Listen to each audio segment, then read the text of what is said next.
యూదా రాజు. ఈ యూదా రాజు అయిన అహాజు ఏం చేశాడు అని మనం ఇక్కడ చదివామనంటే, అతడు అషూరు రాజు యొక్క సహాయం తీసుకున్నాడు. ఎవరు సహాయం తీసుకున్నాడు? అషూరు రాజు అని అంటే ఒక అన్యదేశపు రాజు యొక్క సహాయాన్ని తీసుకున్నాడు. తీసుకొని ఇజ్రాయేలీని లేదా అతని మీదకి వచ్చిన శత్రువుల్ని హతమార్చేశాడు. అలా జరిగిన తర్వాత వీళ్ళిద్దరూ కలుసుకున్నారు. ఎక్కడ? వేరే చోట, దమస్క్ అనే దగ్గర. అది చదివారు, చదివిందే మీకు ఒకటే మాటలో చెప్తున్నాను.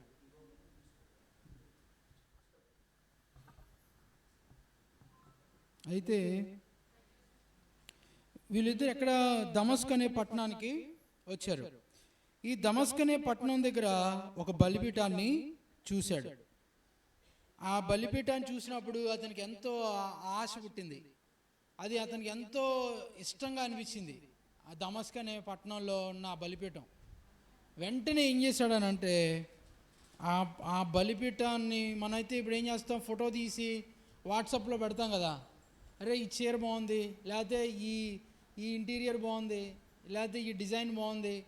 అలాగా అతను బలిపీఠాన్ని ఆ రోజుల్లో వాట్సాప్ లేదు. ఏం చేశాడంటే అప్పటికప్పుడు మచ్చులు అంటే ఏంటంటే గీయించాడు. అది ఎలా ఉంది, దాని పొడుగు ఎంత, దాని వెడల్పు ఎంత, అవన్నీ గీయించి ఆ కొలతలన్నీ కూడా అతను ఇంకా ఆ పట్టణంలో ఉండగానే వాట్సాప్లో మనం పంపించినట్లు ఒక వార్తాహరుణ్ణి పంపించాడు. ఒక అతను వెళ్ళి అక్కడ ఎవరికైతే ఇవ్వాలో వాళ్ళ సొంతూరులో లేదా అయితే ఈ ఊరియా ఆ బలిపీఠం కట్టి ఉంచేశాడు. అయితే ఈ బలిపీఠము కట్టిన తర్వాత అతడు ఏం చేశాడు అంటే చాలా ఘోరమైన విషయాలు చేశాడు. ఏమేం చేశాడు అని అంటే, ఆ బలిపీఠం మీద ఎక్కాడు, దాని మీద బలులు అర్పించాడు. తర్వాత మీకు ఏంటంటే యేసుక్రీస్తు మనకు ప్రత్యక్ష గుడారం, అంటే ఆయనను ఆరాధించడానికి ఆయన మనకు ఒక క్రమాన్ని ఇచ్చాడు. పూర్వకాలం నుండి కూడా ఆ క్రమాన్ని మనం ఇప్పటికి కూడా అదే క్రమాన్ని పాటిస్తాం. ఎలాంటి క్రమాన్ని దేవుడు ఇచ్చాడనంటే, ఒకటి అతి పరిశుద్ధ స్థలం, ఇంకొకటి పరిశుద్ధ స్థలం, ఇంకొకటి ఆవరణం. అంటే 3 భాగాలుగా, అంటే దేవుణ్ణి ఆరాధించే వ్యక్తి ఆవరణంలో నుండి పరిశుద్ధ స్థలానికి, పరిశుద్ధ స్థలంలో నుండి అతి పరిశుద్ధ స్థలానికి వెళ్ళాలి అనేది దేవుని యొక్క ఆలోచన. అప్పట్లో అయితే ఎవరు వెళ్ళలేకపోయేవాళ్ళు, కేవలం యేసుక్రీస్తు ఒక్కడే వెళ్ళగలిగాడు. యాజకుడు ఒక్కడే వెళ్ళగలిగేవాడు అతి పరిశుద్ధ స్థలానికి. అయితే ఈ బలిపీఠం ఎక్కడ ఉండేదంటే ఆవరణంలో ఉండేది. మీకు అర్థమవుతుందా? ఆవరణం అంటే మీకు ఎలా చెప్పాలి, బయట.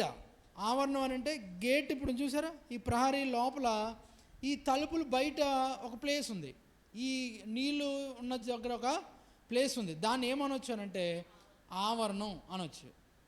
దీన్ని ఏమనొచ్చు, పరిశుద్ధ స్థలం అని మనం అనుకుందాం. ఇప్పుడు నేను నిలబడ్డాను, దీన్ని ఏమనొచ్చు, అతి పరిశుద్ధ స్థలం. అసలు ప్రభుని ఆరాధించాలనుకునే వ్యక్తి మొదట ఎక్కడికి రావాలి? ఆవరణంలోకి రావాలి. ఆవరణంలోనికే రాలేదంటే అతనికి దేవుణ్ణి ఆరాధించాలనే ఆసక్తి కానీ దాని గురించిన ఆలోచన కానీ అతనికి లేదు, కాబట్టి అతను రాలేడు. కాబట్టి ఆవరణంలోనికి వచ్చావనంటే నీకు దేవుని మీద, దేవుని ఆరాధించాలని ఆసక్తి ఉంది. అయితే ఆసక్తి ఉంటే సరిపోద్దా? నువ్వు అక్కడి నుంచి ఎక్కడికి వచ్చావు? ఇక్కడికి వచ్చి కూర్చున్నావు. విశ్వాసులందరూ వచ్చి కూర్చునే దగ్గరికి వచ్చి కూర్చున్నావు. అంటే ఇదేంటి? పరిశుద్ధ స్థలం. వచ్చి కూర్చున్నావు అంటే ఏం చేయాలి? దేవుని వాక్యాన్ని చదవాలి, దేవుని వాక్యాన్ని వినాలి, పాడాలి, ఆరాధించాలి, ఇలాగ దేవునికి కానుకలు అర్పించాలి. ఇది అతి పరిశుద్ధ స్థలం. అతి పరిశుద్ధ స్థలం అంటే దీన్ని మనం ఉదాహరణగా తీసుకున్నాం. కాబట్టి ఇక్కడ ఏం చేయాలి?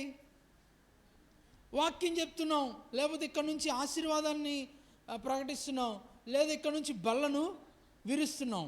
మీకు అర్థమైందా? అంటే 3 భాగాలు: ఆవరణం, పరిశుద్ధ స్థలం, అతి పరిశుద్ధ స్థలం. ఇలాగ దేవుడు 3 భాగాలు చేశాడు. దీని విషయంలో దేవుడు చాలా అంటే చాలా ఖచ్చితంగా ఉండేవాడు. దేవుడు ఈ ఈ దేవుడు వారికి చెప్పాడు కదా, నన్ను ఆవరణము, పరిశుద్ధ స్థలము, అతి పరిశుద్ధ స్థలం అని. దీని విషయంలో దేవుడు చాలా ఖచ్చితంగా ఉండేవాడు. ఎంత ఖచ్చితంగా ఉండేవాడు అని అంటే, ఆవరణంలో ఉండాల్సిన వాడు పరిశుద్ధ స్థలానికి వచ్చినా వాడు చనిపోయేవాడు, పరిశుద్ధ స్థలంలో ఉండాల్సిన వాడు అతి పరిశుద్ధ స్థలానికి వచ్చినా వాడు వెంటనే అక్కడే చనిపోయేవాడు అనమాట. ఆ రోజుల్లో దేవుడు ఎంత దాన్ని ఏమంటారు, కఠినంగా ఖచ్చితంగా ఉండేవాడు అని అంటే, ఆ అతి పరిశుద్ధ స్థలానికి వెళ్ళేవాడికి ఒక్కడే వెళ్ళగలడు. అతి పరిశుద్ధ స్థలానికి అతను కూడా ఎన్నిసార్లు ఎప్పటికప్పుడు వెళ్ళగలడు? సంవత్సరానికి ఒక్కసారే. అంటే ఆవరణము, పరిశుద్ధ స్థలము, అతి పరిశుద్ధ స్థలం. అంటే ఈ అతి పరిశుద్ధ స్థలానికి సంవత్సరానికి ఒక్కసారే ప్రధాన యాజకుడు వెళ్ళగలడు. ఈ ప్రధాన యాజకుడికి కూడా ఏం చేసేవాళ్ళంటే తెలుసా, ఖచ్చితంగా ఎవడు దేవుడు నిర్మించిన మేరలో నుంచి ఎవడు కూడా లోపలికి రావడానికి వీలు లేదు. కానీ ఈ బలిపీఠం ఎక్కడుండేది తెలుసా? ఈ బలిపీఠం ఎక్కడుండేది అంటే ఆవరణంలో ఉండేది. ఆవరణంలో ఉన్న రెండు విషయాల గురించి ఈరోజు మనం మాట్లాడదాం. ఆవరణంలో ఉన్న రెండు విషయాలు ఏంటి అని అంటే, ఒకటి బలిపీఠం, రెండు గంగాళం. అంటే గంగాళం అని అంటే ఏంటంటే నీళ్ళతో నిండిన ఒక కుండి అనుకోండి. అంటే ఒక బలిపీఠము, నీళ్ళతో నిండిన కుండి, ఈ రెండు కూడా ఎక్కడుండేవి? ఆవరణంలో ఉండేవి. అంటే మరి ఆయన ఏం చెప్పాడు, ఆవరణంలో ఏముంచమన్నాడు అని అంటే, నీళ్ళ తొట్టిని, బలిపీఠాన్ని ఉంచమన్నాడు. ఈ రెండింటిని కూడా దేవుడు ఒక విధానంలో పెట్టాడు. ఈ రెండింటిని కూడా ఏం చేశాడంటే దేవుడు ఒక కొలతలు చెప్పాడు, దాన్ని ఎలా చేయాలో చెప్పాడు, దానికి ఎంత సైజులో చేయాలో చెప్పాడు, ఎన్ని నీళ్ళు ఉంచాలో చెప్పాడు, ఇవన్నీ చెప్పాడు. అయితే మన ఈరోజు వాక్యం దగ్గరికి వద్దాం. దేవుడు చెప్పిన, దేవుడు చూపించిన వీటన్నిటినీ కూడా అహాజు మార్చేశాడు. బలిపీఠాన్ని మార్చేశాడు. అహాజు నీళ్ళ తొట్టిని పక్కకి పెట్టేశాడు. చూడండి ఎంతగా మార్చేశాడంటే, దేవుడు చెప్పిన బలిపీఠాన్ని ఏం చేశాడు చూడండి. 14 వచనం చదివారు కదా. 14 వచనం, మరియు యెహోవా సన్నిధిని ఉన్న ఇత్తడి బలిపీఠం మందిరం ముంగిట స్థలం నుండి, అనగా తాను కట్టించిన బలిపీఠం నకును యెహోవా మందిరం నకును మధ్య నుండి తీయించి. చూసారా, దాన్ని ఏం చేశాడు? తీయించేశాడు. ఇది వద్దు, ఇక్కడ ఈ బలిపీఠం ఏమొద్దు, ఇక్కడ ఉండొద్దు, దీన్ని పక్కకు తీసేసి అక్కడ ఏం పెట్టాడు? తను ఇష్టపడి చేయించుకున్నాడు కదా ఫర్నిచరు, దాన్ని తీసుకొచ్చి అక్కడ పెట్టాడు. దేవుడు చెప్పింది దాన్ని తీసేసి తనకు ఎక్కడో వేరే దేశంలో చూశాడు, తనకు నచ్చింది తీసుకొచ్చి అక్కడ పెట్టాడు. అది మొదట విషయం. రెండోది ఏం చేశాడు తెలుసా? ఆ దేవుని బలిపీఠాన్ని ఎక్కడికి దోసేశాడు? ఉత్తర పార్శ్వానికి. అంటే ఉత్తరం అంటే ఇటుకి ఎంటేశాడు. కరెక్ట్గా అప్పుడు ఆవరణానికి తలుపుకి ముందు ఉండేది బలిపీఠం. ఇప్పుడు ఈ తలుపు ఉందనుకోండి, ఈ తలుపుకి నిటారుగా దాని వెనకాలే బలిపీఠం ఉండేది. దాన్ని ఏం చేశాడనంటే, ఉత్తరం వైపు జరపడం అంటే ఏంటి, ఇటువైపుకి జరిపేసి దాన్ని ఆ బలిపీఠం మీద ఏం బలులు అర్పించొద్దు, అయితే ఆ బలిపీఠము ఎవరి కోసం మాత్రమే, నేను మాత్రమే విచారణ చేయుటకు దాన్ని ఉంచండి అని చెప్పాడు. ఇంకా ఏం చేశాడు? ఆ తొట్టిని తొలగించేశాడు. ఇత్తడి ఎడ్ల మీద ఉన్న సముద్రమును దింపి రాతి కట్టు మీద దానిని ఉంచెను. చూడండి, ఆ తొట్టిని ఏం చేశాడంట? ఆ ఇత్తడి ఎడ్ల మీద 12 ఎడ్ల మీద ఉన్న ఆ తొట్టిని పక్కకి తీసేసి రాయి మీద పెట్టాడు. ఇది ఎంత ఆలోచన లేని జీవితం చూడండి. ఇది చేసింది కరెక్టా అంటే కరెక్ట్ కాదు. ఎందుకు కరెక్ట్ కాదని నేను చెప్తున్నానంటే, 2 రాజులు 16 అధ్యాయం 2వ వచనం ఉంది. ఆహాజు తన పితరుడగు దావీదు తన దేవుడైన యెహోవా దృష్టికి నీతిగా ప్రవర్తించినట్లు అతడు ప్రవర్తింపక ఇజ్రాయేలు రాజులు ప్రవర్తించినట్లు ప్రవర్తించెను.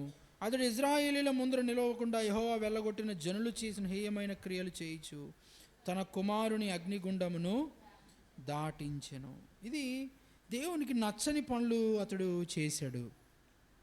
ఇది మనం మన జీవితాలు ఎలా అన్వయించుకోవాలి? మన జీవితాల్లో ఏ విషయంలో మనం ఇలా ఉంటున్నాం అని అంటే, మన జీవితంలో ప్రారంభము లేదా అతి ప్రాముఖ్యమైనది ఏంటో తెలుసా? దేవుని సన్నిధికి వచ్చిన మనందరి జీవితాల్లో అతి ప్రాముఖ్యమైన విషయం ఏంటంటే బలిపీఠము. ఏంటి ప్రాముఖ్యమైనది? బలిపీఠం. ఈ బలిపీఠము అనేది దేనికి మనకి గుర్తు అని అంటే, ఈ బలిపీఠము అనేది దేనికి మనకి గుర్తు అంటే, బలులు అర్పించడానికి. ఏ బలి అయితే నువ్వు దేవుని సన్నిధిలో అర్పించాలనుకుంటావో ఆ బలి అర్పించడానికి నీకు అత్యంత అవసరమైనది ఏంటి అని అంటే బలిపీఠం.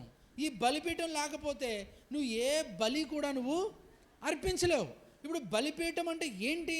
మన జీవితాల్లో మన జీవితాల్లో బలిపీఠం అంటే ఏంటి అని అంటే, ఏంటి బలిపీఠం?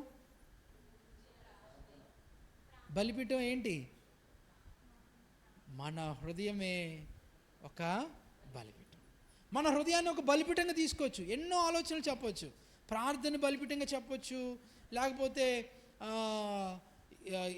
సిలువను బలిపీఠంగా చెప్పచ్చు, సిలువ మీద అర్పించబడిన యేసును బలిగా చెప్పచ్చు. కానీ ఈరోజు మనం వాక్యాన్ని ఆత్మశక్తితో అర్థం చేసుకోవడానికి ప్రయత్నిద్దాం. దేవుని సన్నిధిలో మనం ఆలోచించాల్సిన విషయం ఏంటి అని అంటే, మన హృదయమే ఆయన యొక్క బలిపీఠం. మన హృదయం ఆయన బలిపీఠం అండి. ఆ బలిపీఠము అనేది ఎలా ఉండాలి అని అంటే, దేవుడు చెప్పినట్టుగా, దేవుడు ఆశించినట్లుగా ఆ బలిపీఠం ఉండాలి. దేవుడు ఎక్కడ ఉంచమన్నాడో, దేవుడు ఎలా ఉంచాలనుకున్నాడో అలా ఉంచాలి. అసలు మనం దేవుని ఎందుకు ఆరాధించవచ్చానంటే, బలులు అర్పించటానికి దేవుడు మనకి ఏమి ఇచ్చాడు? బలిపీఠాన్ని ఇచ్చాడు. స్తుతి యాగము, స్తుతి అనే బలి. ఇంకొకటి విరిగిన మనసు అనే బలి. ఇంకొకటి నీతి క్రియలు అనే బలి. ఇంకొకటి సజీవ యాగము, అంటే నీ శరీరమే ఆయనకు బలి. దేవుడు ఏం కోరుకోడు? కీర్తన గ్రంథం 50 అధ్యాయంలో ఉంది. మీరు జస్ట్ తీయండి, మీరు నేను చెప్తా ఉంటాను, మీరు చూసుకుంటే మీకు బాగా పడుతుంది. ఆయన ఎలాంటి వాడు అని అంటే, ఆయనకు దహన బలులు ఇష్టమైనవి కాదు. ఆయనకి ఇష్టమైన బలి ఏంటి అని అంటే, స్తుతి యాగం అర్పించువాడు నన్ను మహిమపరచుచున్నాడు. 51వ వచనంలో ఏమన్నాడు అని అంటే, విరిగిన మనసే దేవునికి ఇష్టమైన బలులు అన్నాడు. అంటే ఈ బలులన్నీ దేని మీద అర్పించబడాలి అని అంటే, ఈ బలిపీఠం మీద నుండి ఆయనకు అర్పించబడాలి. నీ బలిపీఠమే బాగోకపోతే నువ్వు ఏ బలి అర్పించినా దానివల్ల ఉపయోగం ఉంటుందా? ఉండదు. అంటే ఉదాహరణకు లేవియ కాండంలో దేవుడు ఒక మాట అన్నాడు, బలిపీఠం మీద అగ్ని నిత్యము మండాలి అన్నాడు. బలిపీఠం మీద అగ్ని నిత్యము మండాలి అంటే, ఈ బలిపీఠం మీద అగ్ని లేదనుకో నువ్వు ఏ బలి అర్పించినా ఉపయోగం లేదు. కానీ ఈ రోజుల్లో అనేక మంది హృదయాల్లో, అనేక మంది జీవితం అనే బలిపీఠం మీద, హృదయం అనే బలిపీఠం మీద ఏం లేదు అని అంటే, దేవుడు అనుకున్నట్టుగా వారి హృదయాలు లేవు. మొదటిగా ఒకరి జీవితంలో ప్రాముఖ్యమైనది, దేవుణ్ణి ఆరాధించడానికి అత్యవసరమైనది ఏంటి అని అంటే బలిపీఠము. ఈరోజు ఆలోచించు, నీకు బలిపీఠం ఉందా? బలిపీఠము బలులు అర్పించడానికి ఇష్టముగా లేదా బలులు అర్పించడానికి సిద్ధముగా ఉన్న స్థలము. అంటే ఈరోజు దేవుణ్ణి ఆరాధించడానికి వచ్చావు, ఆరాధన అనే బలిని దేవునికి ఇవ్వడానికి వచ్చావు. అసలు ఆరాధన అనే బలిని తీసుకొచ్చావు, కానీ బలిపీఠం ఉందా నీ దగ్గర? సిద్ధముగా ఉన్న బలిపీఠం ఉందా? ఆలోచించు. ఇస్సాకు ఆ రోజు తండ్రిని అడిగాడు. ఏమని అడిగాడు తెలుసా? బలి అర్పించుటకు గొర్రెపిల్ల ఎక్కడ అన్నాడు. కానీ ఈరోజు మనల్ని మనం ప్రశ్నించుకోవాల్సింది ఏంటి అంటే, గొర్రెపిల్ల ఉంది, దేవుడే చూసుకున్నాడు గొర్రెపిల్లని. బలిపీఠం ఉందా? దేవుడు కోరుకున్న బలిపీఠం నీ జీవితంలో ఉందా? ఆలోచించు ఒకసారి. ఎంత జీవితాలు ఎంత దుర్భరంగా మారిపోతున్నాయో. దేవుడు కోరుకున్న హృదయాంతరంగాలు లేకపోకుండా, సరైన బలిపీఠం లేకుండా, దేవుడు నిర్మించిన బలిపీఠం లేకుండా నువ్వు ఎన్ని బలులు అర్పించినా అది దేవునికి ఏమాత్రం కూడా ఇష్టమైనదిగా ఉండదు. ప్రభు అన్నాడు, నేను కోరుకున్న బలిపీఠం మీద నుండి ఒక వ్యక్తి బలులు అర్పిస్తే దేవుడు ఏమన్నాడు తెలుసా? అది నాకు ఇష్టమైన బలి అన్నాడు. మీరు నిర్గమకాండంలో అవన్నీ చూపిస్తూ ఉంటే టైము వాటికే సరిపోద్ది. కానీ ఎన్నో పదాలు దేవుడు వాడాడు. అది దేవునికి ఇష్టమైన బలి, పాప పరిహారార్థ బలి, యెహోవాకు సువాసన కలిగిన హోమము అన్నాడు. ఇవన్నీ దేని మీద నుంచి అసలు బలిపీఠం ఉండాలండి. ఈ రోజుల్లో క్రైస్తవులుగా, ఈరోజు దేవుని బిడ్డలుగా మనం అనేక బలులు అర్పిస్తున్నాం. ప్రార్థనా బలి అర్పిస్తున్నాం, లేదా ప్రార్థన ధూపంగా ఎంచుకుందాం, పోనీ కాసేపు ప్రార్థన పక్కన పెడదాం. స్తుతిని బలులుగా అర్పిస్తున్నాం, మన జీవితాన్ని బలిగా అర్పించడానికి ఇష్టపడుతున్నాం. అసలు దేవుడు కోరుకున్న బలిపీఠం ఉందా, లేకపోతే ఈ బలిపీఠం పక్కకు పెట్టేశావా? దేవుడు కోరుకున్న బలిపీఠం దేనితో తయారు చేయబడింది అని అంటే ఇత్తడితో తయారు చేయబడింది. దేవుడు కోరుకున్న బలిపీఠం యొక్క నమూనా ఎక్కడి నుంచి ఇవ్వబడింది అని అంటే పరలోకం నుంచి ఇవ్వబడింది. అంటే ఈరోజు నీ హృదయము దేవునికి నువ్వు బలు అర్పించడానికి సిద్ధంగా ఉండాల్సిన నీ హృదయముకు దేవునికి ఎక్కడి నుంచి రావాలి నీ హృదయము అంటే, దేనితో నింపబడాలి నీ హృదయం అని అంటే, దేనితో తయారు చేయబడాలి నీ హృదయం అని అంటే పరలోకపు నమూనాలో అది తయారు చేయబడాలి. దేవుడు చెప్పినట్టుగా నీ హృదయం ఉండాలి. కానీ ఈరోజు నీ హృదయం ఎలా ఉంది? హృదయము లేదా నీ బలిపీఠం ఎలా ఉంది చెప్పు? ఆ రోజు అతను ఏ బలిపీఠం తీసుకొచ్చి పక్కన పెట్టాడు? మీరు చెప్పాలి, కుర్చీలో ఉన్న వాళ్ళు చెప్పండి. ఏ బలిపీఠం తీసుకొచ్చి పెట్టాడు అతను? లేదు, ఏ బలిపీఠం తీసుకొచ్చి పెట్టాడు? తాను ఎక్కడో చూసిన దాన్ని తీసుకొచ్చి పెట్టాడు. మీకు అర్థమైందా? దేవుడు పరలోకంలోని నమూనా అండి. అసలు అది ఎంత గొప్ప విషయం చూడండి. మీరు అసలు నిర్గమకాండం చదివిస్తే మీ బుర్ర తిరిగిపోద్ది. దేవుడు దాని విషయంలో ఎంత శ్రద్ధ కలిగి ఆ బలిపీఠాన్ని తయారు చేశాడని అంటే, నిర్గమకాండం 29వ అధ్యాయంలో ఆ బలిపీఠం విషయంలో దేవుడు ఎంత ఆసక్తితో దేవుడు ఆ బలిపీఠాన్ని చేయించుకున్నాడు. ఆ బలిపీఠం మీద బలుల విషయంలో దేవుడు ఎంత శ్రద్ధ కలిగి దేవుడు చేయించాడు. 27వ వచనంలో నేను మచ్చుకొని మాటలు చెప్తూ చూడండి. ఎవరు మొదలుపెట్టారు ఈ మాటలు? ఎవరెవరికి చెప్తున్నారు అని అంటే మోషేకి ఎవరు చెప్తున్నారు? దేవుడే చెప్తున్నాడు. దేవుడే చెప్తున్నాడు. ఎక్కడికి వచ్చి చెప్తున్నాడు? ఆయన దిగి వచ్చి చెప్తున్నాడు. దేవుడు ఎక్కడికి వచ్చి చెప్తున్నాడు? దిగి వచ్చాడు. అంటే నీ బలిపీఠం ఎలా ఉండాలో చెప్పడం కొరకు దేవుడు ఏం చేశాడనంటే దిగొచ్చాడు. దేవుడు దిగొచ్చి నీ బలిపీఠం ఎలా ఉండాలో చెప్తున్నాడండి. అరే, ఈరోజు నువ్వు బలి అర్పించడానికి వచ్చావు, ఆరాధన చేయడానికి వచ్చావు, ఆరాధనకు వచ్చావు అంటే బలి ఇవ్వడానికి వచ్చావు. ఏ బలి? నరబలి కాదు, ఎద్దుల బలి కాదు, గొర్రెల బలి కాదు.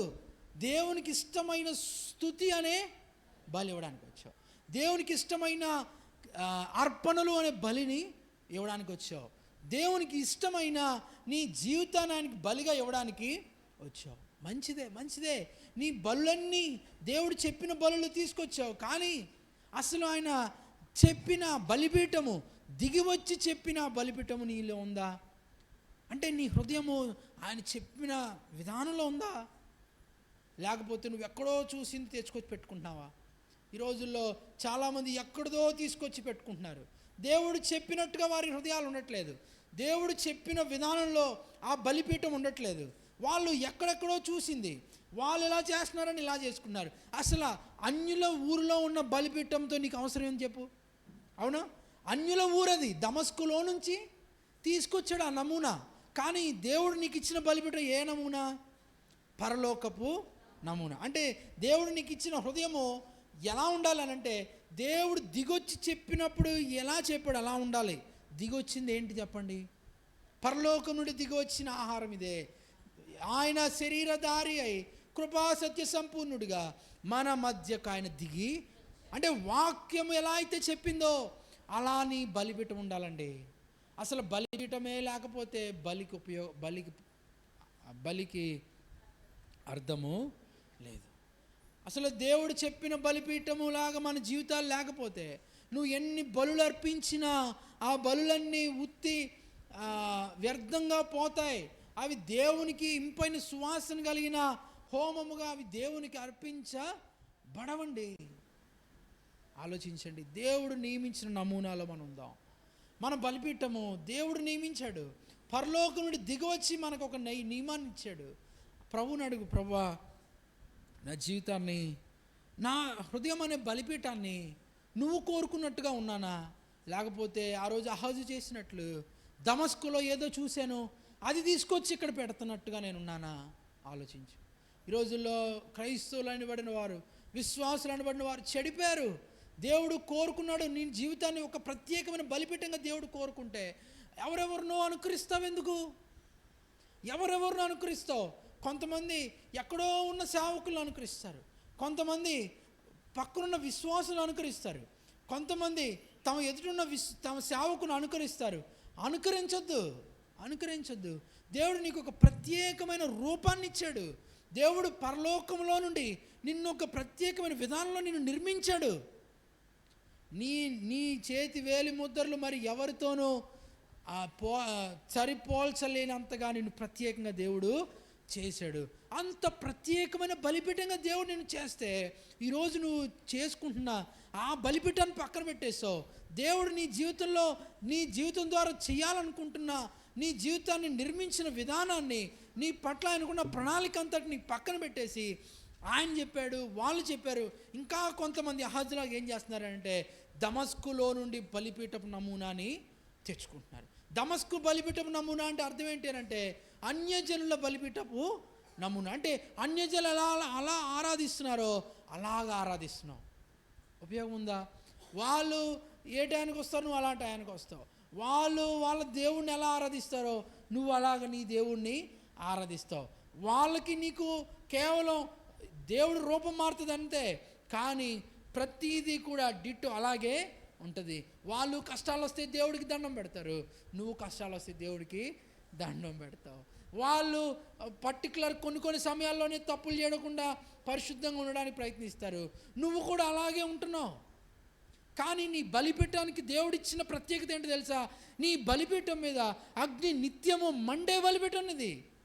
ఆ దమస్కు బలిపీఠాలు కానీ మరి ఏ బలిపీఠాలకు కూడా ఆ యొక్క శక్తి కానీ ఆ పోలిక కానీ వాటికి లేదు. దేవుడు నీకు ఇచ్చిన బలిపీఠము లేదా దేవుడు నీకు ఇచ్చిన హృదయం ఎలా ఉండాలని ప్రభు యొక్క కోరిక అంటే నిత్యము అగ్ని మండే బలిపీఠం. ఈ బలిపీఠం ఏంటి? నిత్యము అగ్ని మండే బలిపీఠం. నీ బలిపీఠాన్ని దేవుడు అలా చేశాడు అంటే నీ హృదయంలో ఎప్పుడు అగ్ని మండాలి. ఈ అగ్ని ఏం చేయాలి అని అంటే దీని మీద అర్పించే బలులన్నిటిని అది కాల్చాలి. ఏది కాల్చాలి? నీ హృదయము ద్వారా అర్పించబడే బలిపీఠం దేనికోసం? బలులు అర్పించడం కోసం. అంటే నీ హృదయం బాగోకుండా, నీ హృదయం అనే బలిపీఠం బాగోకుండా నువ్వు స్తుతి చేసినా, నీ హృదయం అనే బలిపీఠం బాగోకుండా నువ్వు ప్రార్థన చేసినా, నీ హృదయం అనే బలిపీఠం బాగోకుండా నువ్వు కానుకలు ఇచ్చినా, నీ హృదయం అనే బలిపీఠం బాగోకుండా నీ జీవితాన్నే దేవునికి ఏమంటారు పదం ఉంటుంది కదా, ఆపాద మస్తకం అంటే అర్థం ఏంటి? అపాద మస్తకం అని అంటే తల నుండి పాదాల వరకు నువ్వు దేవునికి నీ జీవితాన్ని అర్పించవచ్చు. ఈరోజు అనేక మంది సేవలకు వస్తున్నారు, పాస్టర్లు అవుతున్నారు, దేవునికి అది చేస్తున్నావు ఇది చేస్తున్నావు అంటున్నారు. కానీ అసలు నువ్వు అర్పించు, అవన్నీ బలులు. కానీ బలిపీఠం ఏమైంది? బలిపీఠాలు ఏమైనాయి తెలుసా? పాడైపోయినాయి. ఏమైనాయి? బలిపీఠాలు పాడైపోయినాయి. అంటే ఈ రోజుల్లో విశ్వాసుల హృదయాలు పాడైపోయినాయి అండి. విశ్వాసుల హృదయాలు ఏమైపోయినాయి? పాడైపోయినాయి. ఒకటి, వేరే నమూనా బలిపీఠాలు తెచ్చిపెట్టుకుంటున్నారు. వద్దు, వేరే నమూనాలు వద్దు నీకు, వేరే బలిపీఠ పోలికలు నీకు వద్దు. వాళ్ళ పోలికలతో వీళ్ళ పోలికలతో తెచ్చుకుంటే నీ బలిపీఠం ముందు ఏమవుద్ది తెలుసా? ఆరిపోద్ది. నీ బలిపీఠం ఏమైపోద్ది? ఆరిపోద్ది. నీ బలిపీఠాన్ని దేవుడు ప్రత్యేకంగా చేశాడు. ఆ ప్రత్యేకత నువ్వు కాపాడుకో. దేవా, నీకు ఇవ్వడానికి నా దగ్గర ఏముంది? నీకు బలు అర్పించడానికి, నా జీవితాన్ని బలిగా అర్పించడానికి నా హృదయమును నా జీవమును బలిపీఠముగా నీ ముందుకు తీసుకొస్తున్నానని చెప్పి దేవుడు కోరుకున్న బలిపీఠంగా నీ జీవితాన్ని ముందుకు కొనసాగించాలే. కానీ దేవునికి నచ్చని బలిపీఠాన్ని తీసుకొస్తే దాని మీద అగ్ని ఉండదు. అగ్ని లేని బలిపీఠాలు ఆ బలులను ఏం చేయలేవు? కాల్చలేవు. ఈరోజు నువ్వు ఎంత దేవునికి వస్తావు, దేవుని దగ్గర ఎంత స్తుతి చేసినా, దేవుని దగ్గర నీ జీవితాన్ని అంతటిని అర్పించినా, నీ బలిపీఠం బాగోకపోవడం వలన పూర్తిగా నువ్వు అర్పించే బలులు ఎంత గొప్పవైనా సరే అవి నిష్ప్రయోజనంగా. బలిపీఠం మీద ధ్యాస ఉందా? నీ బలిపీఠాన్ని కాపాడుకుంటున్నావా? బలిపీఠము పరిశుద్ధపరచబడుతూ ప్రతిసారి కూడా నీ బలిపీఠం మీద గొర్రెపిల్ల రక్తము ప్రోక్షించబడి పవిత్రపరచబడుతూ ఉండే నీ బలిపీఠాన్ని మార్చేసుకుంటున్నావు. అర్థమవుతుందా ఓ విశ్వాసి? విలువైనది నీ బలిపీఠం. దేవుడు ఎంతో ప్రేమించి ఇచ్చాడు. అనేక మంది జనులకు బలులు అర్పించడానికి వారి జీవితంలో బలిపీఠం లేదు. అబ్రహాము ఎక్కడ పడితే అక్కడ బలిపీఠం ఎందుకు కట్టాడు తెలుసా? బలిపీఠం విలువ అతనికి తెలుసు. ఈరోజు దేవుడు నీకు ఇచ్చిన గొప్ప ఆస్తి ఏంటి అంటే నీ జీవితము లేదా నీ హృదయం అనే ఒక బలిపీఠము. దేవునికి బలులు అర్పించడానికి దేవునికి ఇచ్చాడు. దాన్ని ఎంత చక్కగా కాపాడుకుంటున్నావు. అది ఎంత పవిత్రముగా దేవునికి ఇచ్చాడు. దాన్ని నువ్వు ఎంత పవిత్రంగా చూస్తున్నావు. ఉత్తర దిశకు తోసేస్తున్నావా? లేనిపోనివన్నీ నీ దగ్గరికి తెచ్చుకుంటున్నావా? వాక్య నమూనాలో కాకుండా మనుషుల నమూనాతో నీ బలిపీఠాన్ని నువ్వు సెట్ చేసుకుంటున్నావా? పరలోకపు నమూనా నీ బలిపీఠం. నీ హృదయము లేదా నీ జీవితము దేనితో నిర్మించబడాలి అని అంటే ప్రతి విషయము, ప్రతి అంశ కూడా వాక్యము లేదా పరలోకపు నమూనాలోనే నీ బలిపీఠం ఉండాలి. వాక్యం ఏం చెప్తుంది? వాక్యం ఏం చెప్తుంది? లేఖనం ఏం చెప్తుంది? నీ ప్రతి అడుగు మొదలు చివర ప్రభువా లేఖనం ఏం చెప్తుంది? నా ఆలోచన విషయంలో లేఖనం ఏం చెప్తుంది అని పరలోకపు నమూనాలో నీ బలిపీఠం ఉందా? బలులైతే ఘనము కానీ బలిపీఠము ఏమైపోయింది?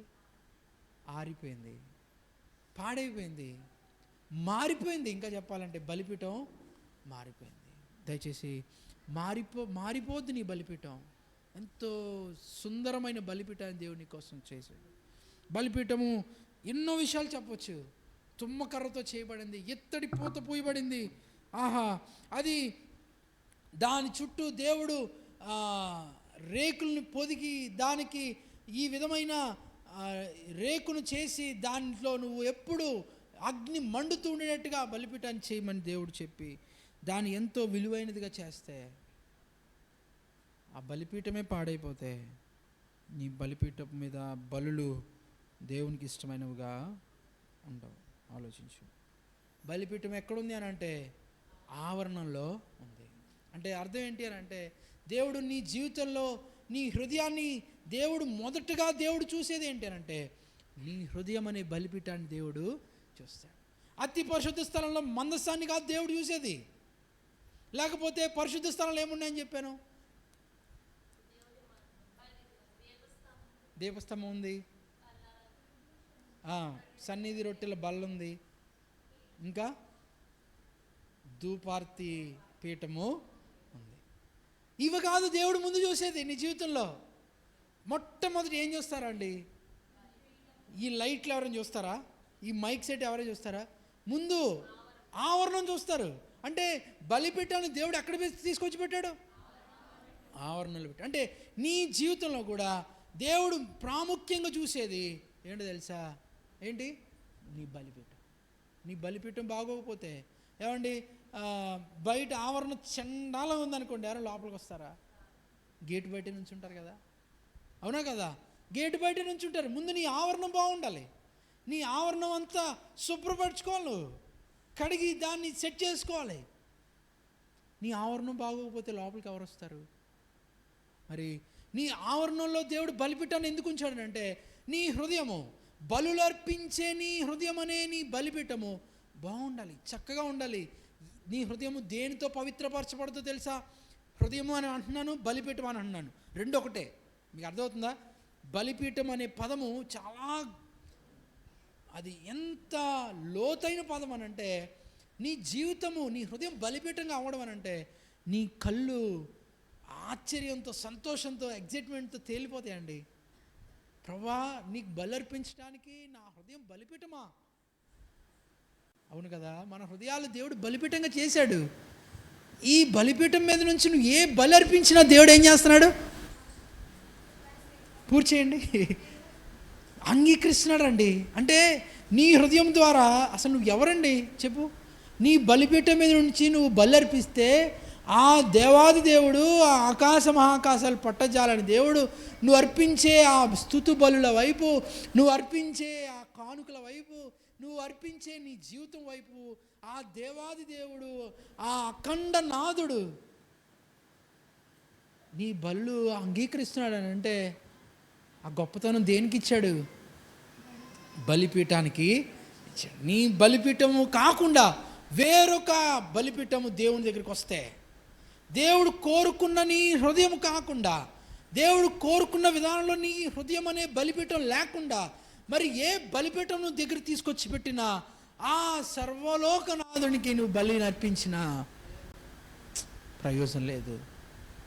దేవునికి బలిని అర్పించిన జీవితాల వల్ల ఉపయోగం లేదు. ఒక మనిషి దేనికోసం సృష్టించబడ్డాడనంటే తను సృష్టించిన ఆ పరమాత్మనికి నిత్య అనుదిన బలిని అర్పించడం.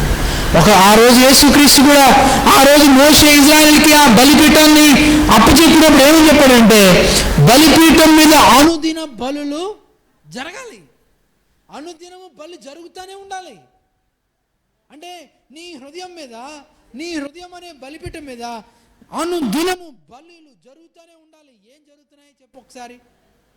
అనుదినము బలులు జరుగుతున్నాయా నీ బలిపీఠం మీద? కొంచెం ముందుకు వద్దాం, ఆవరణంలో ఉండడం కొనుక్కున్న ఆలోచన నుంచి ఇక్కడ ముందుకు వద్దాం. అనుదినము బలులు జరుగుతున్నాయా? అనుదినము ఎలాంటి బలులు జరుగుతాయి తెలుసా? ఒకటి, ఒక ఎద్దుని తీసుకొచ్చి అర్పిస్తారు. అనుదినం అంటే అర్థం ఏంటంటే రోజు ఒక ఎద్దుని తీసుకొచ్చి ఆ బలిపీఠం మీద ప్రోక్షిస్తారు. రెండోది, ఒక పొట్టేలు తీసుకొచ్చి ప్రోక్షిస్తారు. మూడోది, ఇంకొక గొర్రె పిల్లని తీసుకొచ్చి బలి. రోజుకి ఎన్ని జరుగుతున్నాయి? 3 పశువుల బలులు జరుగుతున్నాయి.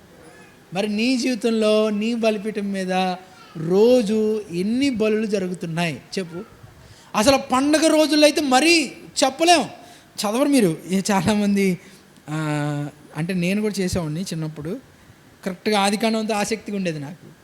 ఆదికాండం అంతా బాగా చదువుకొచ్చేవాడిని. నిర్గమాకాండంలో ఇజ్రాయేల్ ఐగుప్తులోంచి బయటకు వచ్చేదాకా బాగా చదివేవాడిని. ఆ తర్వాత స్కిప్ కొట్టేవాడిని. ఎక్కడికంటే డైరెక్ట్ యెహోషువకు వచ్చేవాడిని. మధ్యలో ఎక్కడ ఆగేది లేదు బండి. ఎందుకంటే ఇవన్నీ ఏంటి? బలులు. అవన్నీ ఏంటి? బలులు. దేవునికి ఎలాంటి బలు అర్పించాలి, బలిపీఠం యొక్క విలువ, ప్రత్యక్ష గుడారం యొక్క విలువ ఇవన్నీ అసలు అర్థమయ్యాయి కాదు. కానీ ఒక విషయం ఆలోచిస్తే అవి ఎంతో అర్థమవుతాయి. దేవుడు ఏది కూడా పని లేకుండా ఏది చేయడాన్ని. దేవుడు ఏది కూడా ఏం చేయడు? పని లేకుండా ఏది చేయడు. ఈరోజు దేవుడు నిన్ను ఇక్కడ ఉంచినా, ఈ మాటలు వినేటట్టు చేస్తున్నా దేవునికి పని లేకనో మరి కాదు. అతి శ్రేష్టమైన ఆసక్తితో దేవుడు ప్రతి విషయాన్ని ఆయన ఏమండి భూలోకంలో ఓ మాదిరి జ్ఞానం ఉన్నవాడు ఎవడైనా సరే ఏ పనైనా అవసరం లేకుండా చేస్తాడా? మీరు చేస్తారో పోనీ చెప్పండి. ఈ అవసరం లేకుండా ఈ మాట మాట్లాడరు, ఈ అవసరం లేకుండా పని చేయరు. మరి అలాంటిది సర్వలోక జ్ఞానుడైన దేవుడు ఎందుకు చేస్తాడండి? అనుదినము బలి జరగాలి. నీ బలిపీఠము దేనికోసం అని అంటే అనుదినము బలులు జరగడం కోసం. అనుదినము బలి జరుగుతుందా? అనుదినము బలులు ఏ బలిపీఠమే జరుగుతాయనంటే దేవుడు కోరుకున్న, దేవుడు పరలోకం నుండి అప్పగించిన నమూనాలో ఉన్న ఆ బలిపీఠం మీదనే జరుగుతాయి తప్ప మరి ఏ ఇతర బలిపీఠాన్ని నువ్వు తీసుకొచ్చి, దమస్కు బలిపీఠాలు తీసుకొచ్చి, ఆ లోకస్తుల బలిపీఠాలు తీసుకొచ్చి ఆ బలిపీఠాల మీద నువ్వు బలులు అర్పించినా అది నువ్వు రోజు దేవునికి నువ్వు బలులు అర్పించలేవు. ఆ బలిపీఠాల మీద ఉన్న బలులు దేవుడు అంగీకరించాడు. అంటే అర్థం ఏంటి అంటే నువ్వు లోక సంబంధమైన ఆలోచనలతో నీ హృదయాన్ని కట్టుకున్నా, ఈ లోక సంబంధమైన మనుషుల్ని ఆధారం చేసుకొని నీ బలిపీఠాన్ని కట్టుకున్నా, ఈ బలిపీఠం మీద అర్పించబడే బలి దేవునికి ఉపయోగం ఉండదు. ఆలోచించు దయచేసి. అనుదిన బలి జరగడం కొరకు దేవునికి బలిపీఠం ఇచ్చాడు. అసలు దేవునికి అవకాశాన్ని ఇచ్చాడు. దేవునికి అవకాశాన్ని ఇచ్చాడు అంటే అనుదినము బలులు చేసుకోవడానికి. దేవునికి నువ్వు ఈ బలిపీఠము అనగా నీ హృదయం మీద నుంచి, నీ హృదయంలో నుండి రోజుకు ఒకసారి ప్రార్థన చేయన్నాడా? వారానికి ఒకసారి ప్రార్థన చేయన్నాడా? అనుదినము నుంచి దేవుడు ఎక్కడికి వచ్చాడు తెలుసా? అనుక్షణంకి వచ్చాడు. అనుక్షణమును దేవునికి బలి అర్పించాలి. అసలు ఎంతమంది ఇక్కడ ఉన్న వాళ్ళు ధైర్యంగా చెప్పగలరు నేను దేవునికి అనుక్షణం బలి అర్పిస్తానని? దేవుడు బలిపీఠాన్ని ఎలా చేశాడు? అనుక్షణము బలులు అర్పించే బలిపీఠంగా దేవుడు చేశాడు. మరి నీ బలిపీఠం మీద అనుక్షణం బలి అర్పించబడుతుందా? నీ బలిపీఠం మీద అనుక్షణం బలి జరుగుతుందా? ఆహా, ఎంత గొప్ప జీవితము! నీ యొక్క హృదయాన్ని దేవుడు ఎంత దీవించాడనంటే దేవునికి నిత్యము బలి అర్పించవచ్చు. స్తుతి అనే బలి, స్తుతి యాగము బైబిల్లో ఉంది. ఇందులో చదివాం కూడా, స్తుతి యాగం అర్పించువాడు నన్ను మహిమపరచుచున్నాడు. ఏమన్నాడు? స్తుతి యాగము అన్నాడు. స్తుతి అనేది ఏంటి? బలి. అనుదినం బలి జరుగుతుందా? దేవుడు నీకు ఇచ్చిన ఈ పరలోకము ద్వారా నీకు ఇవ్వబడిన ఈ బలిపీఠం మీద అనుదినము స్తుతి అనే బలి జరుగుతుందా? స్తుతి నైవేద్యము, స్తుతి బలి జరుగుతుందా? చెప్పు. అసలు దేవుని స్తుతించడం అనే బలి ఆచరించడం చాలామందికి అరుదు. ప్రార్థన మాత్రం చేస్తారు కానీ ముందు ఏం చేయరు? స్తుతి మాత్రం చేయరు. స్తుతి అర్పిస్తూ ఉండాలి దేవునికి. మన విరిగిన నలిగిన మనసు అనే బలిని దేవునికి నిరంతరం బలియాగంగా అర్పిస్తా అనుక్షణం. అనుక్షణం అండి. దేవుడు ఈ బలిపీఠాన్ని ఎంత దీవించాడు! ప్రతి క్షణమును కూడా నువ్వేం చేయొచ్చు? ఈ బలిపీఠం మీద నుండి దేవునికి బలులు అర్పించవచ్చు. ఇలాంటి బలిపీఠాన్ని దేవుడు ఎక్కడ పెట్టాడు? ఆవరణంలో పెట్టాడు. అంటే ఆ మాటకు అర్థం ఏంటంటే, నీ జీవితము అనే నీ హృదయంలో దేవుడు చూసేది ఏంటంటే, మొదట నీ బలిపీఠాన్ని చూస్తాడు. నీ బలిపీఠం బాగోకపోతే అసలు ఆయన ఒక అడుగు కూడా ముందుకేసి ఆయన లోపలికి రాడు. ముందు నీ బలిపీఠాన్ని చూస్తాడు. బలిపీఠం బాగుంటే లోపలికి వస్తాడు. లోపలికి వచ్చి నీ సంఘాన్ని చూస్తాడు. లోపలికి వచ్చి ఆ దీపస్తంభాన్ని చూస్తాడు. లోపలికి వచ్చి ఆ బల్లారాధనని చూస్తాడు. లోపలికి వచ్చి ఆ ధూపార్తిని. ధూపార్తి అంటే అర్థం ఏంటో తెలుసా? ప్రార్థన. అంటే మొదట నీ బలిపీఠం బాగుంటే అప్పుడు లోపలికి వస్తాడు. లోపల ఏముంది? లోపల ఏముందండి? ప్రార్థన ఉంది, దీపస్తంభం ఉంది, లేకపోతే ధూపార్తి ఉంది. అంటే మొదటి నీ బలిపీఠం బాగుండాలి. దేవుడు చెప్పిన బలిపీఠంగా నీ బలిపీఠం ఉండాలి. అప్పుడు దేవుడు లోపలికి వస్తాడు. ఆ తర్వాత అతి పరిశుద్ధ స్థలంలోనికి ఆయన వస్తాడు. అతి పరిశుద్ధ స్థలం అని అంటే దేవునితో అన్యోన్య సహవాసం. ఈ అన్యోన్య సహవాసము అంటే చెప్పనశక్యమైన సహవాసంలోనికి దేవుడు నీ జీవితాన్ని ఎప్పుడు మారుస్తాడనంటే అన్నిటికీ మూలమేంటి? బలిపీఠం. అన్నిటికీ మూలమేంటి? బలిపీఠం అండి. ఆలోచించండి దయచేసి. బలిపీఠాలు చక్కపరుచుకోండి. బలిపీఠాలని పాడు చేసుకోవద్దు. మీ బలిపీఠాలు దేవుడంతో శ్రేష్టమైన బలిపీఠాలుగా చేశాడు. దేవుని సన్నిధిలో మీ జీవితాలని ఆలోచించుకోండి. ప్రభువా, నీవు కోరుకున్న బలిపీఠంగా నా బలిపీఠం ఉందా? లేకపోతే దమస్కు బలిపీఠం తెచ్చిపెట్టుకున్నానా? లేకపోతే ప్రభువా, నువ్వు కోరుకున్న పరలోకపు నమూనాలో నా బలిపీఠం ఉందా? ఇత్తడితో చేయబడినట్టుగా నేను ఉన్నానా ప్రభువా? లేకపోతే తుమ్మకర్రలతో చేయబడిన బలిపీఠంగా నేను ఉన్నానా? లేకపోతే మరి లోక పోకడలో నా జీవితం వెళ్ళిపోతుందా? ఒక విశ్వాస జీవితం లోక పోకడలో వెళ్ళడానికి దేవుడు ఏమాత్రం కూడా ఆ వ్యక్తిని చేయలేదు. దేవుడు ఎన్నుకున్నాడు, కోరుకున్నాడు. జగత్ పునాది వేయబడక ముందే ఆ వ్యక్తి జీవితాన్ని తనకి ఇష్టమైన బలిపీఠంగా దేవుడు చేసుకున్నాడు.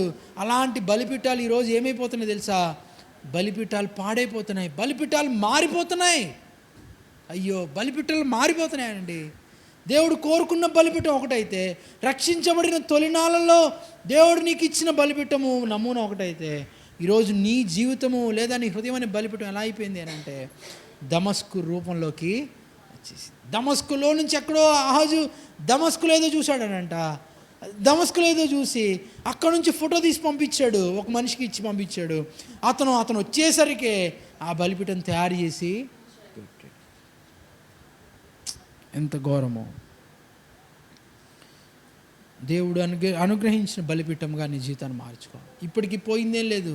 నువ్వు ఇంకా నీ యొక్క నాసికారంధ్రాలో శ్వాస ఆడుతుందనంటే నీ బలిపీఠాలను ఏం చేసుకోవచ్చు? నువ్వు బాగు చేసుకోవచ్చు. అందుకే ప్రభువు అన్నాడు, పాడైపోయిన బలిపీఠాలు ఏం చేద్దాం? తిరిగి కడదాం. పాడైపోయిన దేవుని బలిపీఠాలు పక్కకి గెంటి వేయబడ్డాయి. ఉత్తర దిక్కుకి తోసివేయబడిన బలిపీఠాలు తిరిగి కట్టబడాలి. ప్రభువా, నువ్వు కోరుకున్న బలిపీఠం పడిపోయింది, చాలా రోజులైంది ప్రభువా. నేను బలిపీఠాన్నే మార్చేశాను. బలులైతే ఘనము, బలిపీఠం మాత్రము నువ్వు కోరుకున్న బలిపీఠము కాదు. నా హృదయాంతరంగం మారిపోయింది ప్రభువా. నా హృదయాంతరంగం అంతా వాళ్ళ దగ్గర అరువు తెచ్చుకుంటున్నాను. వీళ్ళు ఎలా ఉన్నారు, వాళ్ళని అనుకరిస్తున్నాను, వీళ్ళని అనుకరిస్తున్నాను. దయచేసి నువ్వు ఎవరిని అనుకరించొద్దు. వాక్యం ఏం చెప్తుంది? వాక్యము నీ బలిపీఠాన్ని ఎలా కట్టింది?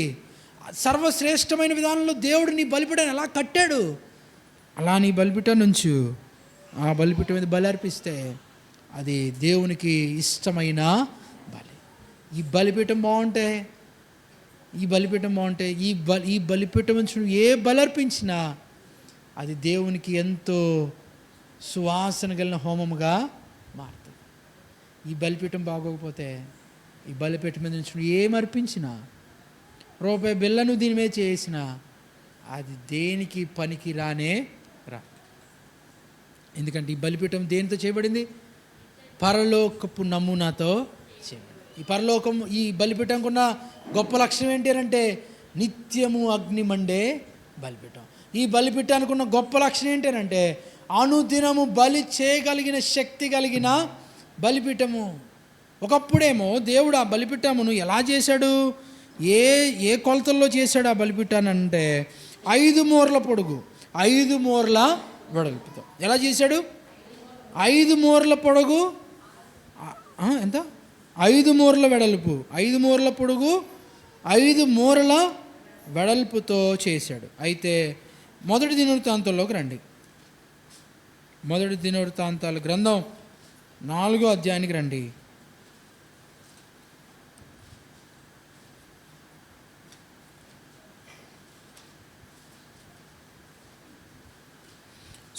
రెండో దినవృత్తాంతం 4వ అధ్యాయం, పేజ్ నెంబర్ 362. చాలు, దేవుని వాక్యాన్ని చదివాం మనం. అక్కడేం చదివాం? ఆ బలిపీఠం కొలత ఎంత? అరే ఆ రోజులో బలిపీఠం పొడవు ఎంత?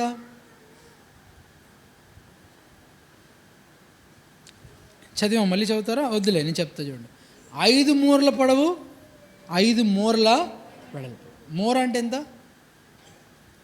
అంతేనా? కరెక్ట్గానే కొలిచానా? అంటే ఇట్లాగా 5 మూరలు వెడల్పు, 5 మూరల పొడుగుతో చేయబడింది. సొలొమోను ఏం చేశాడు? ఆ బలిపీఠాన్ని ఎలా మార్చాడు? 20 మూరల పొడవు చేశాడు. 20 మూరలు అంటే ఇట్లా కొలుచుకుంటూ వెళ్తే 20 మూరల పొడవు చేశాడు, 20 మూరల వెడల్పు చేశాడు. మధ్యలో ఇంకో క్యారెక్టర్ వచ్చాడు. 3వ వ్యక్తి పేరేంటి? అహాజు. అహాజు ఏం చేశాడు? 5 మూరల పొడవు ఉన్న బలిపీఠము సొలొమోను 20 మూరల పొడవు చేసి పెడితే 20 మూరలు ఉన్న బలిపీఠాన్ని పక్కకు పెట్టి దమస్కులో ఏదో చూశాడంటే మహానుభావుడు ఆ బలిపీఠం తీసుకొచ్చి పెట్టాడు. ఇది మనకి ఏ ఆలోచన నేర్పిస్తుంది అని అంటే దేవుడు మన జీవితాన్ని ఒక బలిపీఠంగా, ముందు ఒక బలిపీఠంగా మనకి ఇచ్చాడు. ఆ 5 మూరల పొడవుతో 5 మూరల వెడల్పుతో ఒక బలిపీఠాన్ని ఇచ్చాడు. అది పరలోకపు నమూనా. అది ఏంటది? పరలోకపు నమూనా. దాన్ని పాడు చేయొద్దు. ఎప్పటికి నువ్వేం చేయొద్దు? పరలోకపు నమూనాను పాడు చేయొద్దు. మరి సొలొమోను తప్పు చేశాడంటే సొలొమోను తప్పు చేయలేదు. మరి నువ్వు ఎలా సొలొమోను సమర్థిస్తున్నావు అని అంటే సొలొమోను దాన్ని ఏం చేశాడు? డెవలప్ చేశాడు. ఏం చేయాలి? డెవలప్ చేశాడు. అంటే మీకు బాగా అర్థం అవడానికి చెప్తాను చూడండి. దాన్ని పెంచాడు. Very good. దాన్ని పెంచాడు. కానీ ఈ మహానుభావుడు ఏం చేశాడు? ఈ మహానుభావుడు పేరేంటి? ఆహా కాదు, అహాజు. ఈ అహాజు ఏం చేశాడు తెలుసా? ఈ 20 మూరలు కాదు, 5 మూరలు కాదు, దాన్ని పక్క గెంటేసి ఎక్కడో దమస్కులో ఏదో చూశాడంట. అసలు అన్యుల్ని ఆలోచించవచ్చా? దేవుని దగ్గరికి వచ్చావు, రక్షణ పొందావు. అసలు నువ్వు ఏదైనా బయట నుంచి ఏదైనా తేవచ్చా? అసలు మొదట ఏమండి వాళ్ళు ఎలా చేస్తున్నారు అని అనొచ్చా? అసలు అనొచ్చా? ఆ గుడిలో ఎలా ఉందండి అని అనొచ్చా? అసలు గుడితో పోల్చొచ్చా మందిరాన్ని? నువ్వు ఆ చర్చిలు ఎలా ఉన్నారని చెప్పొచ్చా? లేదా అక్కడ ఇలా ఉన్నారు, ఆ మనుషులు ఇలా ఉన్నారు, వాళ్ళు పోల్చొచ్చా? ఒకవేళ నీ జీవితంగా నువ్వు ఆలోచిస్తే నీ జీవితం మారిపోయింది. అందుకే పౌలు భక్తుడు అన్నాడు, నేను ఏమైపోయాను? ఇక లోకమునకు నాకేం లేదు, సంబంధం లేదు. నేను లోకమునకు నేను విరోధం. సిలువేయబడిపోయాం మేము, మా ఇద్దరికి సంబంధం లేదు అన్నాడు. శరీరం అనుకుంటా. అయితే ఈ శరీర సంబంధమైన జీవితం నువ్వు వదిలేసుకున్నావు. ఇప్పుడు శరీర సంబంధమైన దేంతో నువ్వు పోల్చుకోవచ్చా? అసలు దమస్కు అంటే ఏంటి తెలుసా? సిరియా దేశం అండి అది. దమస్కు సిరియాకు రాజధాని. సిరియా అని అంటే ఒక లోకపు జీవిత విధానం, దేవునికి నచ్చని జీవిత విధానం. ఆ లోకపు జీవిత పోకడల్ని దేవుడు ప్రతిష్ఠించి నిన్ను రక్షించి తన రక్తముతో ప్రతి దినము ఈ బలిపీఠానికి ఉన్న లక్షణం ఏంటి తెలుసా? ఈ బలిపీఠం సాదాసీదా బలిపీఠం కాదు. ప్రతిరోజు ఎలా ఏం చేయబడుతుంది తెలుసా? వధించబడిన ప్రతి బలి పశువు యొక్క రక్తము ప్రోక్షించబడే బలిపీఠం. ఎక్కడెక్కడ తెలుసా? బలిపీఠం చుట్టూ. ఈ బలిపీఠానికి ఉన్న లక్షణం ఏంటి తెలుసా? 4 కొమ్ములున్న బలిపీఠం. ఇది గొప్ప బలిపీఠం. దేవుడు నీ హృదయము ఎంత గొప్పగా సృష్టించాడు. నువ్వు లోకంతో పోల్చుకోవచ్చా? లోకపు ఆలోచనలు తీసుకొచ్చి నీ హృదయానికి అతికించవచ్చా?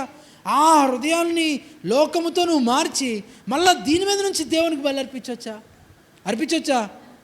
ఇదంత పెద్ద ఘోరమైన పని. ఆహారం ఒకరోజు ఏం చేశాడు తెలుసా? ఒక దూడల రూపం చేశాడు. ఏం చేశాడు? దూడల రూపం చేశాడు. దాని ముందు దానికి ఏమని పేరు పెట్టాడు తెలుసా? యెహోవాకు పండగ. ఏంటంటే అది చేసేదంతా లోకం, మళ్ళీ దానికి పేరేంటి? ఎంత ఘోరం అది! నీ హృదయం అనే బలిపీఠం యొక్క నమూనా ఏమో వాక్య నమూనా కాదు. నీ హృదయం అనే బలిపీఠం నమూనా పరలోకపు నమూనా కాదు. నీ హృదయము అనే బలిపీఠం దేని నుంచి తెచ్చుకున్నావు? లోకపు ఆలోచనలతో తెచ్చుకున్నావు. వాళ్ళు ఇలాగే చేస్తున్నారు కాబట్టి నేను ఇలాగే చేస్తాను. వాళ్ళు అట్టుపొలికి వెళ్ళిస్తున్నారు కాబట్టి నేను అట్టుపొలికి వెళ్ళిస్తాను. ఉదాహరణ చెప్తున్నా. లేకపోతే వాళ్ళు ఆయా రోజుల్లో శుద్ధిగా ఉంటారు కాబట్టి నేను ఆయా రోజుల్లో శుద్ధిగా ఉంటాను. వాళ్ళు దేవుడికి వాళ్ళ భగవంతుడికి ఇలా చేస్తారు కాబట్టి నేను అలా చేస్తాను. లేకపోతే ఆ వ్యక్తి ఇలా ఉంటున్నాడు కాబట్టి నేను అలాగే చేస్తాను. ఇదంతా ఏంటి? అరువు తెచ్చుకోవడం. కానీ దేవుడు కోరుకున్నది ఏంటి అని అంటే, పరలోకం నుండి ఆయన ఇచ్చిన గొప్ప విషయం ఏంటి అంటే 5 మూరల వెడల్పుతో 5 మూరల పొడుగుతో ఒక బలిపీఠాన్ని దేవుడు చేశాడు. కానీ ఈరోజు సొలొమోను ఏం చేశాడు తెలుసా? దాన్ని 20 మూరలకు పెంచాడు. అహాజు ఏం చేశాడు? దాన్ని తీసి పక్కకి పెట్టేశాడు. ఈరోజు నువ్వు ఆలోచించాల్సిన విషయం ఏంటి అని అంటే దేవుడు నీకు ఇచ్చిన హృదయం అనే బలిపీఠాన్ని నువ్వు కుదిరితే అభివృద్ధి చేయాలి తప్ప, నీవు సాధ్యమైనంత వరకు దాన్ని ఏం చేయాలి? 5 మూరల నుంచి దాన్ని నువ్వు 20 మూరలుగా చేయాలి తప్ప దాన్ని తీసేసే పని ఇప్పుడు కూడా చేయి. అంటే దేవుడు నీకెంతో శ్రేష్టంగా బలిపీఠాన్ని ఇచ్చాడు. ఈ బలిపీఠం దేనితో కట్టబడింది అని అంటే దేవుని ఆలోచనతో, దేవుని వాక్యంతో కట్టబడింది, దేవుని ఉద్దేశంతో కట్టబడింది. నీ హృదయం అనే ఈ బలిపీఠాన్ని అభివృద్ధిపరుచుకో. ఆ రోజుల్లో ప్రత్యక్ష గుడారంలో ఉన్నప్పుడు 5 మూరల వెడల్పు ఉన్నది, తర్వాత 20 మూరల వెడల్పుగా సొలొమోను మార్చాడు. దేవుడు దాన్ని చూసి అంత సంతోషించాడు. అహజులా మారొద్దు, అభివృద్ధి చేయి. రోజులు గడిచే కొలది నీ బలిపీఠం ఏమవ్వాలి? 5 మూరల నుంచి 20 మూరలకు పెరగాలి. నీ బలిపీఠం ఏమవ్వాలి? 5 మూరల నుంచి 20 మూరలకు పెరగాలి. పెరిగే బలిపీఠం విస్తరించాలి. అంటే దేవునికి ఒకప్పుడు నువ్వు అర్పించే బలులు ఎలా ఉండే అని అంటే సాదాసీదాగా ఏదో కొద్దిగా ఉండే. ఇప్పుడు అలా కాదు. నువ్వు దేవునికి అర్పించే బలుల యొక్క విస్తీర్ణం ఏమవ్వాలి? పెరగాలి. అంటే నీ హృదయం అనే బలిపీఠం ఏమవ్వాలి? దేవుని కొరకు విశాలపరచబడాలి. ఎప్పుడు చూడు అదే నీ హృదయము విస్తరించబడాలి. అందుకే ఓ కొరింథీయులారా, మా హృదయము మీ ఎదుట ఏమై ఉంది? విశాలపరచబడి ఉంది. మన జీవితాలు ఏమవ్వాలంటే దేవునికి మరింత దినములు గడిచే కొలది మన బలిపీఠం యొక్క పరిమాణం పెరగాలి. బలిపీఠ పరిమాణం పెరిగిందంటే దాని అర్థం ఏంటి? బలులు పెరిగాయి అంటే దేవుని స్తుతించేది ఎక్కువైందని అర్థం. దేవుని సన్నిధిలో నీ జీవితంలో నువ్వు అర్పించే అర్పణలు ఎక్కువయ్యాయని అర్థం. బలిపీఠం దేనికండి? ముగిస్తున్నాలేండి, కంగారు పడద్దు. బలిపీఠం దేనికి? బలులు అర్పించడానికి కదా. అంటే నీ బలులు ఎక్కువైతే బలిపీఠం అంత ఎక్కువ అవ్వాలి. అంటే నీ బలిపీఠం ఎప్పుడు చూడు అదే 5 మూరలు 5 వెడల్పు ఉంటుంది. లేకపోతే తీసేస్తావు, పూర్తిగా తీసేసి లోకపు బలిపీఠం తెచ్చుకుంటావు. నీ హృదయాన్ని పూర్తిగా లోకపు ఆలోచనలతో నింపుకుంటావు. లేకపోతే అసలు ఎప్పుడు రక్షించబడినప్పుడు ఎలా ఉన్నావు అలాగే ఏమవ్వాలి. మనం రోజు రోజుకి అభివృద్ధి చెందాలండి. ఏమవ్వాలి? నువ్వు ఆలోచించి అసలు నీ జీవితంలో ఏమైనా మారిందా? నీ కుటుంబంలో బలిపీఠము అనగా నీ హృదయము లేదా నీ జీవితం, నీ జీవితంలో నీ ఆత్మీయ జీవితం ఏమైనా మారిందా? అభివృద్ధి చెందిందా నీ హృదయం? దేవుని కొరకు నీ హృదయం ఏమైనా విశాలపరచబడిందా? 5 మూరలు ఉన్న బలిపీఠం 20 మూరలుగా సొలొమోను దగ్గరికి వచ్చారు, చేసి పడేశాడు. ఎన్ని సంవత్సరాలైంది నువ్వు దేవుని మందిరానికి వచ్చి? చెప్పుకుంటావు 20 సంవత్సరాలైంది నేను రక్షించబడి, 30 సంవత్సరాలైంది రక్షించబడి.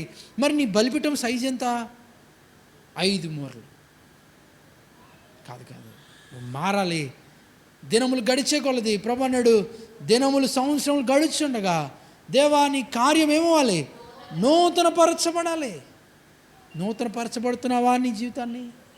దేవుని కొరకు నీ జీవితం, నీ ఆత్మీయ జీవితం అభివృద్ధి చెందుతుందా? లేకపోతే ఇంకా ఏమవుతుంది? దిగజారిపోతున్నావా? 5 మూరలు ఉండాల్సిన బలిపీఠం కూడా కొంతమందికి ఏమైపోతున్నారంటే 3 మూరలకి 2 మూరలకి తగ్గిపోతుంది. అంటే అర్థం ఏంటంటే వారు అర్పించాల్సిన బలులు ఏమైపోతున్నాయి? 5 మూరలు ఉన్న బలిపీఠం మీదనే ఎన్ని బలులు అర్పించేవాళ్ళు? వాళ్ళు రోజుకి 3 బలులు అర్పించేవాళ్ళు. పండగలు వస్తే చెప్పలేనండి బలులు. అదే సొలొమోను ఏం చేసేవాడు తెలుసా? చదువుతారా? సొలొమోను బలులు చదువుతారా? ధైర్యం ఉందా? రండి తీయండి, మీ చేత చదివించాలి. అసలు సొలొమోను అర్పించిన బలుల గురించి మీరు ఆలోచిస్తే కళ్ళు తిరిగిపోతాయి మీకు. 7వ అధ్యాయం 5వ వచనం తీయండి, లేదా వినండి శ్రద్ధగా. ఎన్ని బలులు అర్పించాడు సొలొమోను?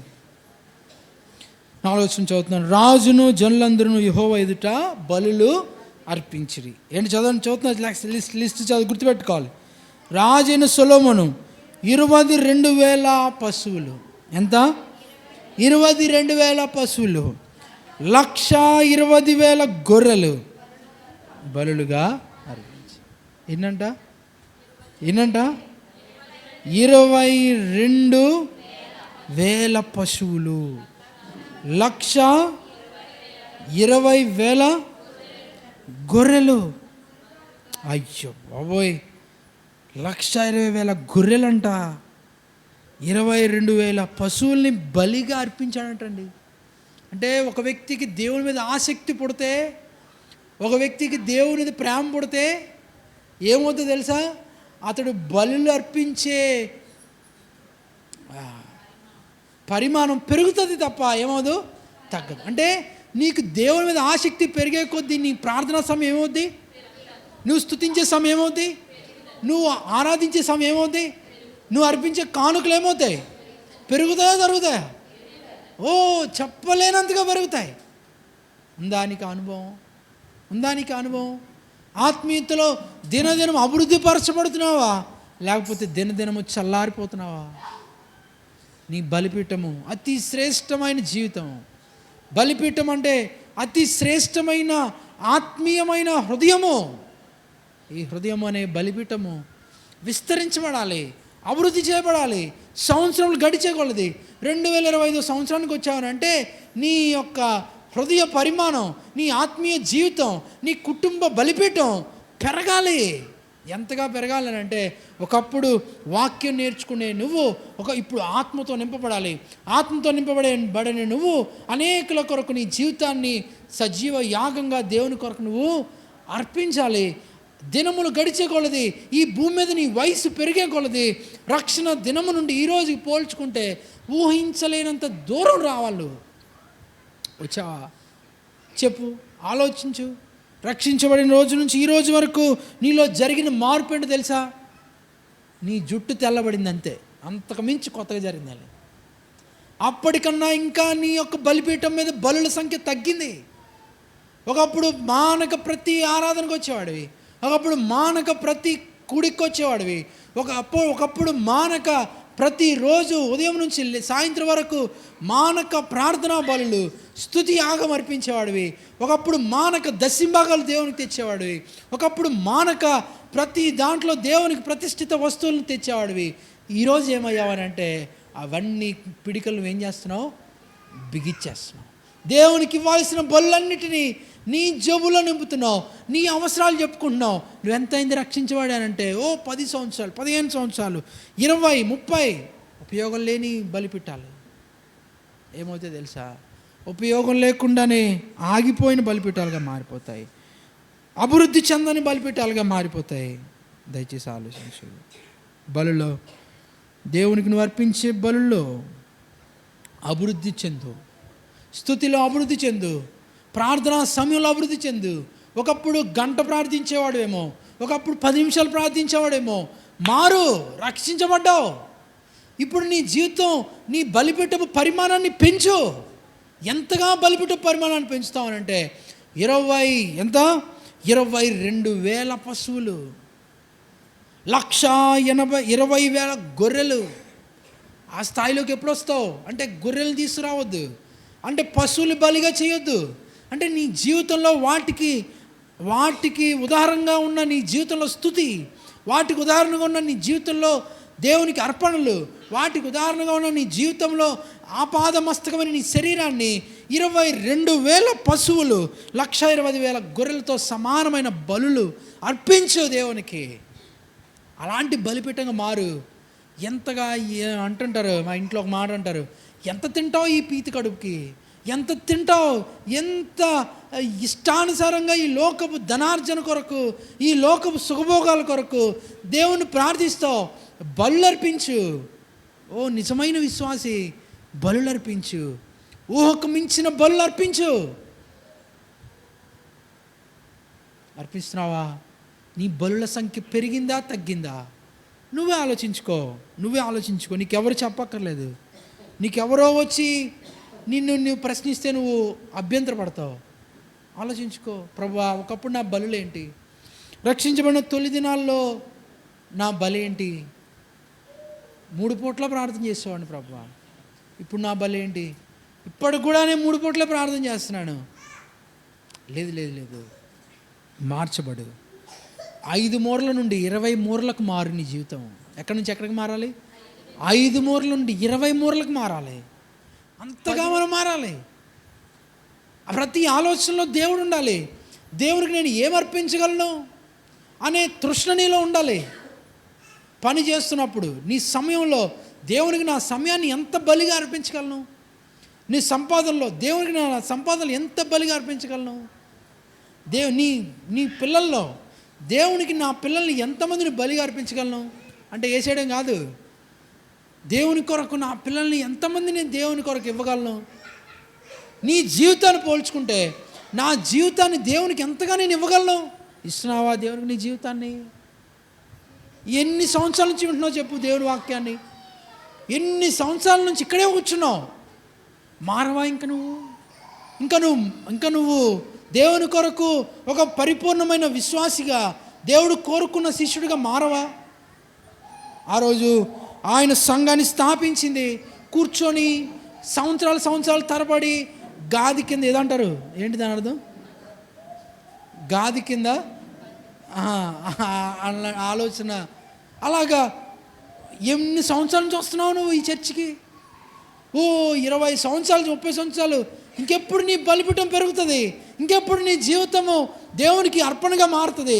ఇంకెప్పుడు నువ్వు దేవుని కొరకు సమస్త జనుల దగ్గరికి వెళ్ళి, పాస్టర్ గారు నేను మారాను, ఇకపైన నేను దేవుని కొరకు నా జీవితాన్ని అర్పిస్తున్నాను, దేవుని కొరకు ఆత్మతో నింపబడుతున్నాను, అనేకుల కొరకు నా జీవితాన్ని దేవునికి బలిగా నా జీవితాన్ని నేను అర్పిస్తున్నానని చెప్పి ముందుకు వెళ్తున్నావా?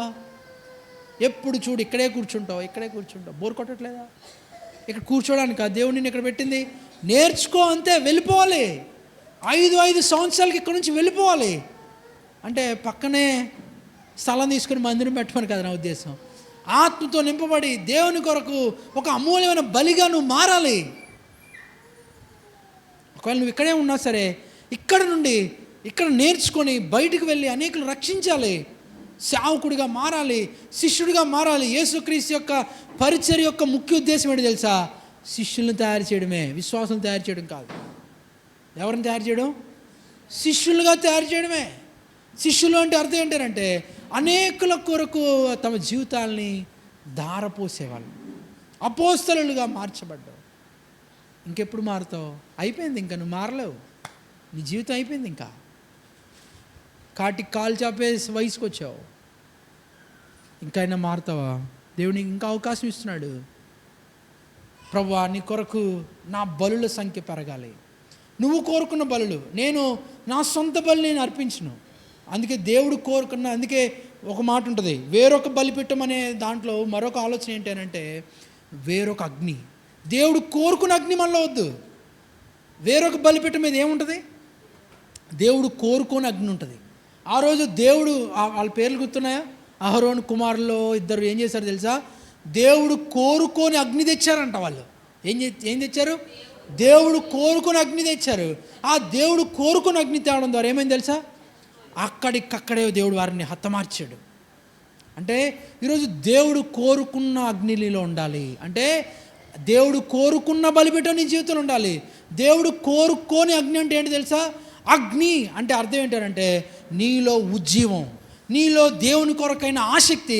ఇది దేవుడు పుట్టించిన ఆసక్తి ఉండాలి, దేవుడు కోరుకున్న అగ్ని ఉండాలి. కానీ నీ సొంత ఆసక్తి నీలో ఉండడానికి వీలు లేదు. ఈ రోజుల్లో చాలామంది, నేను మొన్న వింటా వచ్చాను, దేవుడు అంటే అతన్ని హైదరాబాద్లో వాక్యం చెప్పడానికి చెప్పాడు. ఏం చెప్పాడంట? హైదరాబాద్లో ఆల్రెడీ ఇప్పటికి 10,000 చర్చిలు ఉన్నాయి. దేవుడు ఇప్పుడు అతనికి ఏం చెప్పాడంట? దేవుడు నాకు ప్రేరేపణ ఇస్తున్నాడు. ఏంటో ప్రేరేపణ? హైదరాబాద్లో పెట్టాలంట.